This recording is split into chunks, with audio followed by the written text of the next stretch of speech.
Listen very carefully because I'm about to give you a great gift about intuition and discernment, and a lesson that I learned the hard way that you don't have to if you absorb what I'm about to tell you, okay?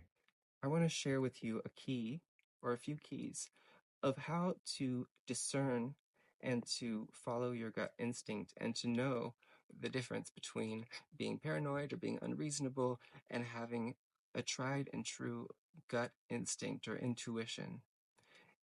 And here's the example and this is what I learned today the hard way, although I'm giving it metaphorically. If somebody asks for a rock, for your rock, let's say you have a big rock, maybe it's a crystal, and they want you to give it to them, right? They'll give it back. And you feel like, okay, well, this is my best friend, this is my husband, this is my sister. I should be able to trust this person. Of course, I can give them my rock, but for some reason, I feel like I shouldn't. Especially if you say to yourself, geez, I know there's no reason for me to feel this way. Or maybe there is, but the reasoning isn't sufficient for me to feel like maybe that person's going to throw that rock at my head. But that's how I feel.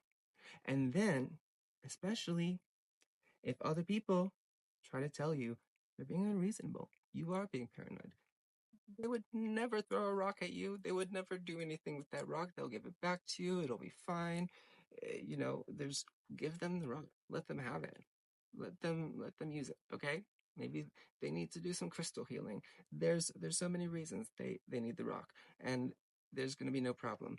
But you continue to feel that way, and here's a key. It'll be pretty specific. It won't be completely specific. Exactly, you won't know the exact situation necessarily. Maybe you will, but it'll be specific enough that you'll know they're gonna throw that rock at you. They're gonna throw. You don't know which direction from. You don't know from how close, but you know that you're gonna end up with a bloody forehead. And even when people tell you you're being unreasonable, you continue to have that same specific feeling, and it doesn't shift. You don't start feeling like, oh, well, maybe she'll lose it.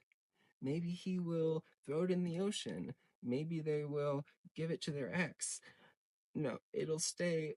Maybe I feel like they're going to throw it at my head. That is discernment. Remember this if you are lucky enough to see this, because I wish somebody had said something like this to me, because that specificity and that unchanging feeling and that nagging, it continues until you give in and you give them the rock. And then you might just have oh, God, I really wish I didn't do that. But anyway, and then it goes away because Spirit's not going to continually like hound you about this. You've already done it.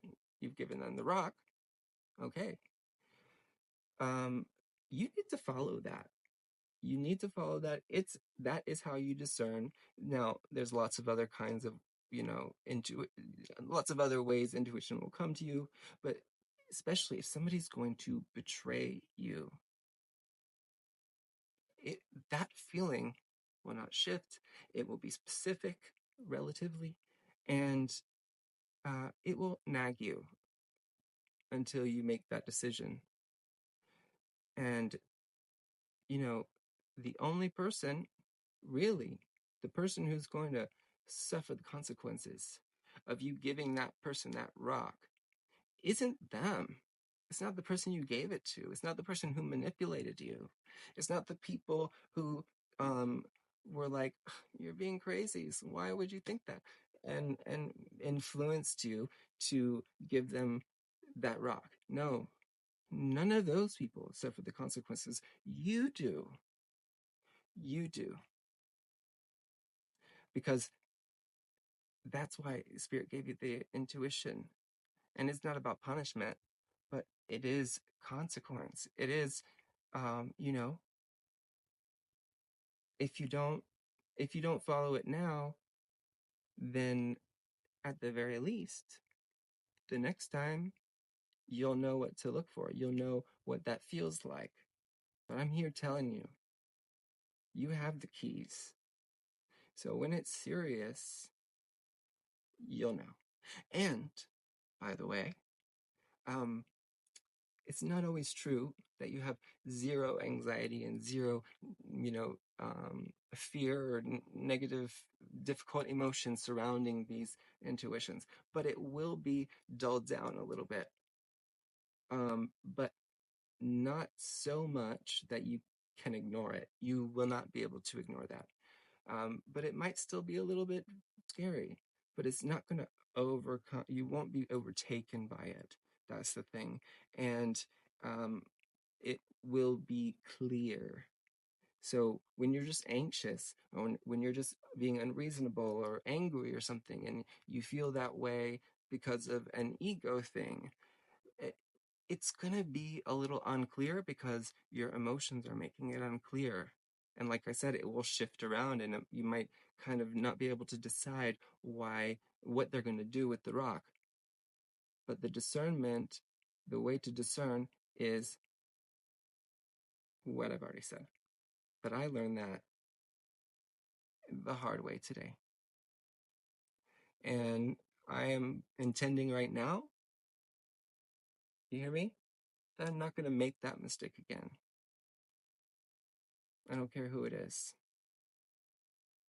It doesn't matter.